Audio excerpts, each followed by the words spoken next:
নামাজ যে ফরজ ইবাদত, তাকে বিশ্বাস করেন আপনারা? আল্লাহ পাক বলছেন হাইয়া আলাস সালাত। যদি বিশ্বাস হয়, আমি মৌখিক বিশ্বাস মেনে নেব না, মুখের বিশ্বাস কাজে প্রমাণ করা লাগবে। তুমি যখন সেজদা করবে আল্লাহকে, ঠান্ডার ভিতরে ওযু বানাইয়া যাই নামাজ বিছায়া যখন আল্লাহর সামনে দাঁড়িয়ে আল্লাহু আকবার বলে হাতটা বেঁধে নিয়ে যখন বলবে সুবহানাকা আল্লাহুম্মা বিহামদিকা ওয়া তাবারাকা ইসমুকা ওয়া তাআলা জাদ্দুকা, তারপরে লা ইলাহা গায়রুকা, এইভাবে আল্লাহর প্রশংসা করবে। এরপর আলহামদু সূরা পড়বে, সাথে একটা সূরা পড়বে। শেষ হওয়ার পরে রুকুতে গিয়ে বলতেছো সুবহানা, বলে সুবহানা রাব্বিয়াল আযীম, বলে সুবহানা রাব্বিয়াল আযীম। ও প্রভু, মাথা নত করে দিয়েছি আমি, দুনিয়ার কারোর সামনে মাথা নত করব না। এই মাথা তুমি উন্নত করে দিয়েছ, এই মাথা আমার উন্নত, তুমি ছাড়া এই মাথা কারোর সামনে নত হবে না রে মাওলা। হাঁটুতে হাত রেখে মাথা নত করে বলছি, তোমার চাইতে পবিত্র সত্তা, তোমার চাইতে শক্তিমান সত্তা এই পৃথিবীতে, বিশ্ব জগতে আর কেউ হই নাই। তুমি আমার রব, রব্বিয়া। জোরে বল রব্বিয়া মানে কি? রব্বি ইয়া, ইয়া মানে আমার, ইয়া মানে কি? ইয়া এ মুতাকাল্লিম, রব্বিয়া তুমি আমার রব, তুমি আমার রব আর আমি তোমার বান্দা। আল্লাহ পাক বলছেন বান্দারে বলো বলো, তুমি যখন আমাকে রব বলে বলো, আমাকে রব বলে যখন আমাকে স্বীকার করো, আমি আল্লাহ তখন আমার আশেপাশে যারা ফেরেশতা আছে রে, আর শাজিম বহন করার ফেরেশতারা আছে না নাই? জোরে কর। আল্লাহ পাকের আর শাজিম কিন্তু একদল ফেরেশতা বহন করে। আল্লাহ পাক মাঝে মধ্যে তাদের সাথে দুনিয়ার কোনো বান্দাকে নিয়ে আলোচনায় মেতে ওঠে। আল্লাহ পাক বলছেন, ও ফেরেশতারা রে, আমার বান্দা হাঁটুতে হাত দিয়া আমাকে রব বলে ডাক দিয়েছে। হামিদানি আব্দি, আমার বান্দা আমাকে প্রশংসা করেছে।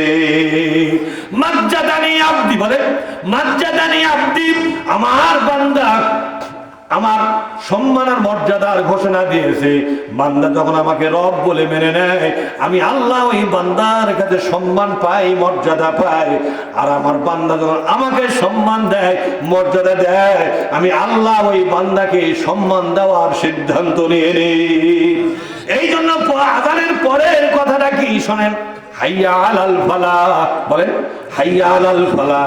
এইভাবে নামাজের মাধ্যমে আমাকে রব বলে মানবে, আমাকে মালিক বলে মানবে। সূরা নাসের মধ্যে পড়েন নাই? কি পড়েছেন আপনি বলেন তো? সূরা নাসের মধ্যে পড়েছেন কুল আউযু বিরাব্বিন নাস, বলেন কুল আউযু বিরাব্বিন নাস। এর বাংলা কি? বাংলা হচ্ছে কুল মানে ঘোষণা দিন। কুল মানে কি? এই ঘোষণা বিশ্বনবী দিয়ে গেছে কিনা? সাহাবারা দিয়ে গেছে কিনা? ইমান রক্ষার জন্য, মুসলমানিত্ব টিকা রাখার জন্য, ইমান টিকা রাখার জন্য এই ঘোষণা আজকে আপনাকে দেওয়া লাগবে। আপনাকে বলতে হবে আউযু, আমি ঘোষণা করতেছি। আউযু মানে আশ্রয় নিলাম রব্বিন নাস, কার কাছে? আল্লাহর কাছে আমি আশ্রয় নিলাম। এর মানে কি? এর মানে হলো আমি আল্লাহ রব্বুল আলামিনের কোরআনের কাছে নিজেকে সঁপে দিলাম। আল্লাহর কাছে আশ্রয় নেওয়া মানে হলো কোরআনের কাছে, আমার কথা বোঝেননি?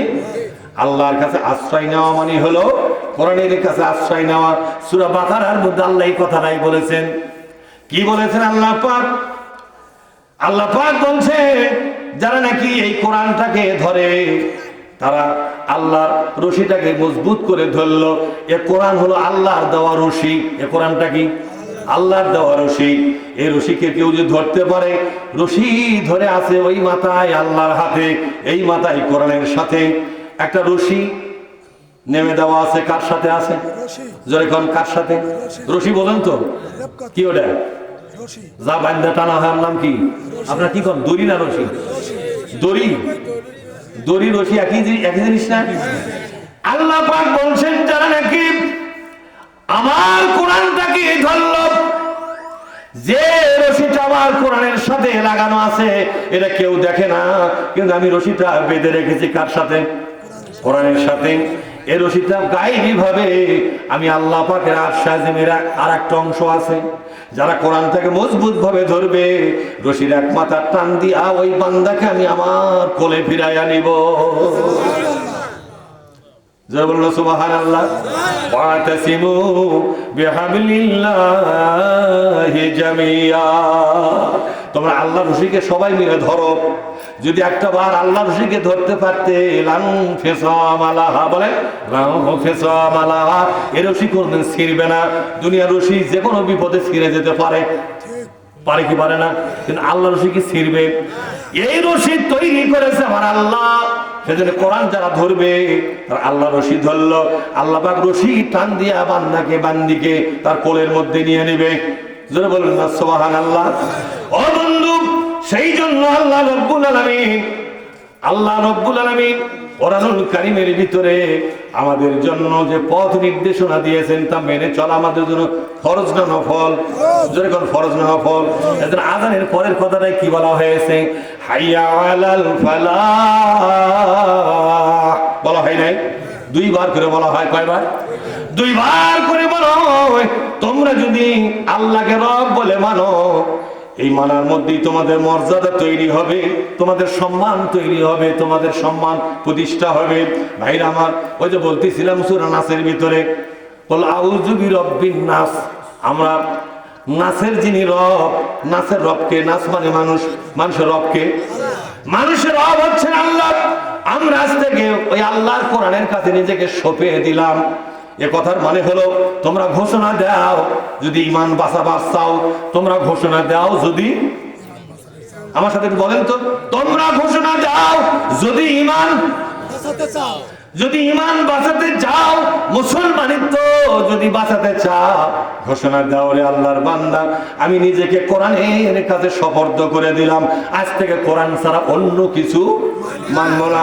আমি আজ থেকে কোরআনের ভিতরে থাকবো না বাইরে থাকবো?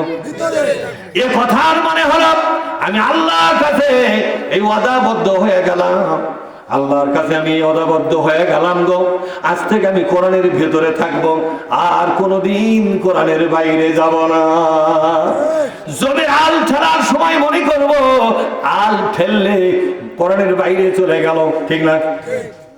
যৌতুক নিলে কোরআনের ভিতরে গেল না বাইরে গেল? কোরআনের বাইরে গেল। সুদের ব্যাংক থেকে টাকা নিলে, এনজিও থেকে টাকা নিলে কোরআনের ভিতরে আপনি না বাইরে গেলেন? যেরকম কোথায় গেলেন? তাহলে কুল আউযু বিরাব্বিন নাস মানে কি? আমি আজ থেকে কোরআনের ভিতরে থাকবো, বাইরে, যেরকম কোরআনের ভিতরে থাকবো, বাইরে যাব না। তারপর আল্লাহ পাক বলছেন মালিকিন নাস, এই নাসের আসল মালিকটাকে, যেরকম মালিকটাকে, মালিকটা আরবি কথা, এর বাংলা হলো রাজা। এর বাংলা কি? যেরকম মালিকিন নাস মানে হলো নাসের মালিককে, নাস হলো মানুষ, তাহলে মানুষের রাজাকে। নাসের বাংলা হলো মানুষ, আর মালিক মানে হলো রাজা, তাহলে মানুষের রাজাকে। মানুষের রাজা শুধু গরিব মানুষেরা, মানুষের রাজা আল্লাহ, আর আমরা আল্লাহর কে? প্রজা। আল্লাহ রাজা হয়, আমরা কে? জোরে বলুন। আল্লাহ যদি আমাদের রাজা হয়, আমরা আল্লাহ পাকের প্রজা। এই প্রজা কি শুধু গরিবরা? মসজিদের ইমামরাই খেলে আল্লাহর প্রজা? এরকম দাড়িওয়ালা, টুপিওয়ালা, জুব্বাওয়ালা বয়স্ক মানুষ দুদিন পর খরচ করে মরবে, এরকম মনে করতেছেন আপনারা? এরাই খেলে আল্লাহর প্রজা। আর যারা এমপি, মন্ত্রী, বিচারপতি, মেজর, কর্নেল, এরা মনে হয় আল্লাহর প্রজা? কথা কয় না বলে? এই বাংলাদেশের 300টা এমপি, ওরা কি আল্লাহর প্রজা না রাজা? ওরা কি ছোট রাজা?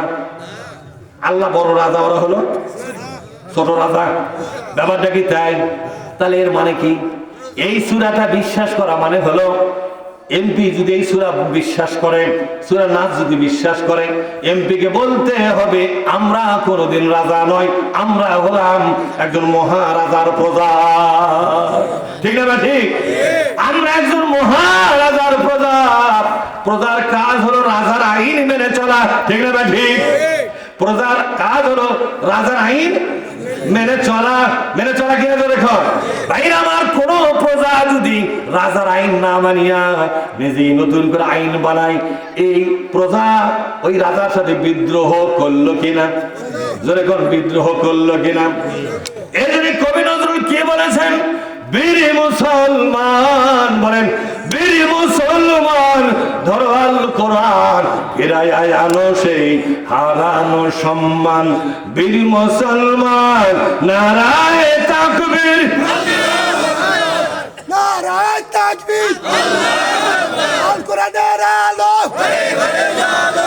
ইসলামের শত্রুরা ভাই আমার কথা বুঝতেছেন? তাহলে মালিকিন নাস মানে কি? ভালো করে শোনেন, আমি কিন্তু একটা গ্রামের ভাষায় কথা বলতেছি ভাই, মন খারাপ করলে। মালিকিন নাস মানে হলো মানুষের আসল মালিক কি? কোন প্রধানমন্ত্রী, কোন প্রেসিডেন্ট, কোন বিচারপতি, প্রধান বিচারপতি, কোন সেনা প্রধান, কোন আইজিপি, এরা কি আমাদের রাজা নাকি? বরং আইজিপি রাজা যিনি, ভ্যান আলা রাজাও তিনি, মেতর গরিব দুঃখী মেহনতি জনতা কামলা পাট সকল মানুষের রাজা কয়জন?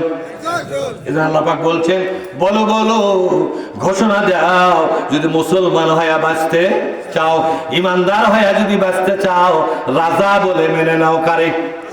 যখন রাজা বলে মেনে নাও কারে?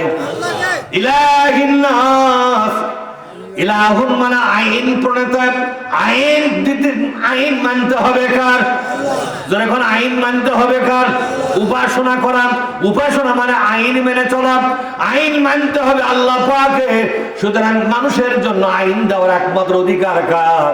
আল্লাহ পাক বলছেন একটা সূরার ভিতরে, আলা, আলা মানে সাবধান, সাবধান, বি অ্যালার্ট এন্ড কেয়ারফুল, সাবধান, ওয়ার্নিং করতেছেন কে? সাবধান মানে বললেন সাবধান, সাবধান। লাহুল খলকু, এই সৃষ্টির মালিকানা যার, ওয়ালাহুল আমরু, আইনের মালিকানাও তার। এই দুনিয়ার মানুষের জন্য আইন বানাবার অধিকার কার? জোরে কোন কার? ভাই আমার, কোন মানুষ যদি আল্লাহর আইন বাদ দিয়া দেশ শাসন করে, কোন মানুষ যদি আল্লাহর আইন বাদ দিয়ে আদালতের বিচার করে, কোন মানুষ যদি আল্লাহর আইন বাদ দিয়া ব্যাংকের বিধান চালু করে, ভাইরা আমার, তাহলে আল্লাহর সঙ্গে বেঈমানি হয়ে গেল, বিদ্রোহ হয়ে গেল। এটা হলো শিরক। এটা কি জোরে বলুন? শিরক। তাহলে একটা কথা বলি সর্বশেষে, সূরা বাকারার ভিতরে আল্লাহ রাব্বুল আলামিন বলছেন, ইয়া আইয়ুহাল্লাযীনা আমানুত্তাকুল্লাহা ওয়া যারু মা বাকিয়া মিনার রিবা ইন কুনতুম মুমিনিন। এই আয়াতটা আমার শেষ আলোচনা। আল্লাহ পাক বলছেন, ও ঈমানদারেরা, ইন কুনতুম মুমিনিন বলেন, ইন যারা বলবে না, বুঝতে হবে না রাগ করে বসে আছে, আর না হয় কোরআন অসহ্য লাগতেছে। যারা বলবে না, কেন বলবেন না আপনি? আল্লাহ পাক বলছেন, ইয়া আইয়ুহাল্লাযীনা আমানু ইত্তাকুল্লাহ, এই ঈমানদারেরা আল্লাহকে ভয় করো। এখন আল্লাহকে ভয় করার মানে কি? ওই বাবা, আল্লাহ এরকম ভয়? সাপ দেখে ভয় করে, সাপ থেকে দৌড় মারে, কতক্ষণ দেখে?